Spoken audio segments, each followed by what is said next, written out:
ఆర్తి తీర్చావు నా దారి మార్చావు నా అహంకారాన్ని కాల్చి భస్మం చేశావు నా కంటి దీపమల్లి కనిపించి వెళ్ళావు సుజ్ఞాన జ్యోతులను వెలిగించి కరుణించావు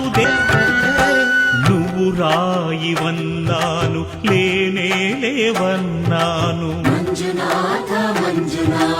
దర్శించే మనసు ఉంటే నీలోనే ఉన్నానన్నావు